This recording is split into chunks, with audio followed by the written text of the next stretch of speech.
ಎಲ್ಲರಿಗೂ ನಮಸ್ಕಾರ. ಶ್ರೀನಿಧಿ ಯೋಗ ಶಾಲೆಗೆ ನಿಮಗೆಲ್ಲರಿಗೂ ಸ್ವಾಗತ.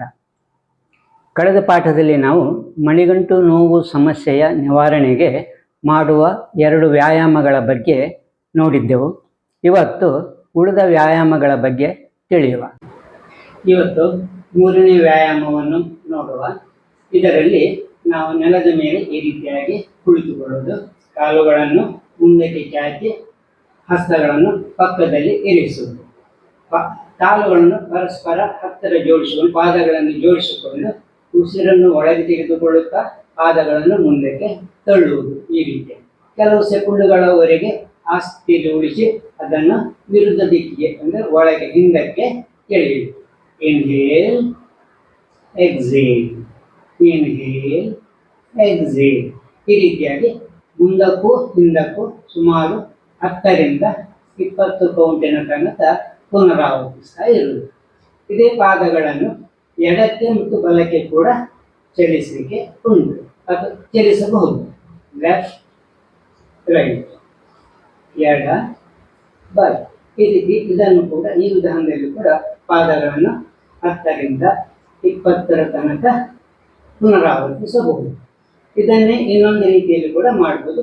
ಪಾದಗಳನ್ನು ತುಸು ಅಂತರದಲ್ಲಿರಿಸಿಕೊಂಡು 2 ಪಾದಗಳನ್ನು ಎಡ ಬಲ ಎಡ ಬಲ ಈ ರೀತಿಯಾಗಿ ಸುಮಾರು 10 ರಿಂದ 20 ತನಕ ಎಡ ಮತ್ತು ಬಲಕ್ಕೆ ತಿರುಗಿಸಿ.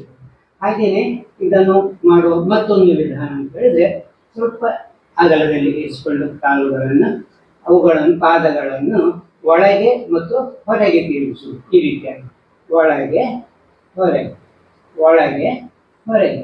ಈ ವಿಧಾನದಲ್ಲಿ ಕೂಡ ಪಾದಗಳನ್ನು ನಾವು 10 ರಿಂದ 20 ತನಕ ಪುನರಾವರ್ತಿಸಬಹುದು.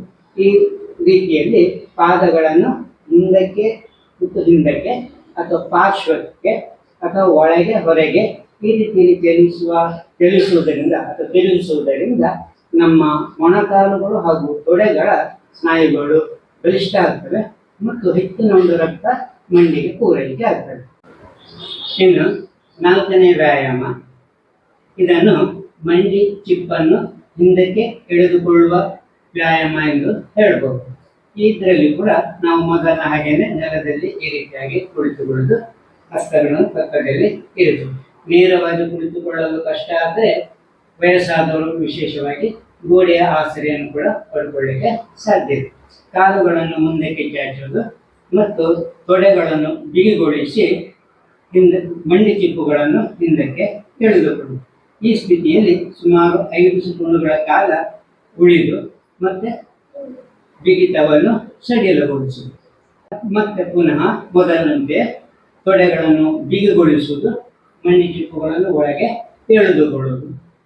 ಈ ಕ್ರಿಯೆಯನ್ನು ಸುಮಾರು 10 ರಿಂದ 20 ತನಕ ನಾವು ಪುನರಾವರ್ತಿಸ್ತಾ ಹೋಗಬಹುದು. ಮಂಡಿ ಚಿಪ್ಪುಗಳನ್ನು ಒಳಗೆ ಎಳೆದುಕೊಳ್ಳುವಾಗ ನಮ್ಮ ಹಿಮ್ಮಡಿಗಳು ಸ್ವಾಭಾವಿಕವಾಗಿ ನೆಲದ ಮಟ್ಟವನ್ನು ಬಿಟ್ಟು ತುಸು ಮೇಲಕ್ಕೆ ಏರ್ತವೆ. ಈ ಸ್ಥಿತಿಯಲ್ಲಿ ಸ್ವಲ್ಪ ಹೊತ್ತು ಉಳಿದು ಪುನಃ ಬಿಗಿತವನ್ನು ಸಡಿಲಗೊಳಿಸುವುದು. ಈ ವ್ಯಾಯಾಮದಲ್ಲಿ ನಮ್ಮ ಮಂಡಿಗಳ ಅಡಿಯಲ್ಲಿ ಇಂತಹ ಒಂದು ಟವೆಲ್ ಅಥವಾ ಬೆತ್ತಲ ಒಂದು ದಿಂಬನ್ನು ಮಂಡಿಗಳ ಅಡಿಯಲ್ಲಿ ಇರಿಸಿ ಇದನ್ನು ನಾವು ಮಾಡಿದರೆ ಇನ್ನಷ್ಟು ಪ್ರಯೋಜನಕಾರಿ ಆಗ್ತದೆ. ಉದಾಹರಣೆಗೆ ಈ ರೀತಿಯಾಗಿ ಇರಿಸಿ ತೊಡೆಗಳನ್ನು ಬಿಗಿಗೊಳಿಸಿ ಮಂಡಿ ಚಿಪ್ಪನ್ನು ಹಿಂದಕ್ಕೆ ಎಳುವಾಗ ಹಿಮ್ಮಡಿಗಳು ಸಾಕಷ್ಟು ಮೇಲಕ್ಕೆ ಏರ್ತವೆ. ಈ ಸ್ಥಿತಿಯಲ್ಲಿ ಸ್ವಲ್ಪ ಸಮಯ ಉಳಿದು ಪುನಃ ತೊಡೆಗಳನ್ನು ಸಡಿಲಗೊಳಿಸುವುದು, ಬಿಗಿಗೊಳಿಸುವುದು, ಸಡಿಲಗೊಳಿಸುವುದು. ಹೀಗೆ 5 ಸೆಕೆಂಡುಗಳ ಕಾಲ ತೊಡೆಗಳನ್ನು ಬಿಗಿಗೊಳಿಸುವುದು ಮತ್ತು ಚಿಪ್ಪುಗಳನ್ನು ಹಿಂದಕ್ಕೆ ಎಳ್ಕೊಳ್ಳುವುದು ಮತ್ತೆ ಹಿಂದಿನ ಸ್ಥಿತಿಗೆ ಹೋಗುವುದು. ಇದನ್ನು ಕೂಡ ಸುಮಾರು 10 ರಿಂದ 20 ತನಕ ಪುನರಾವರ್ತಿಸುವುದು.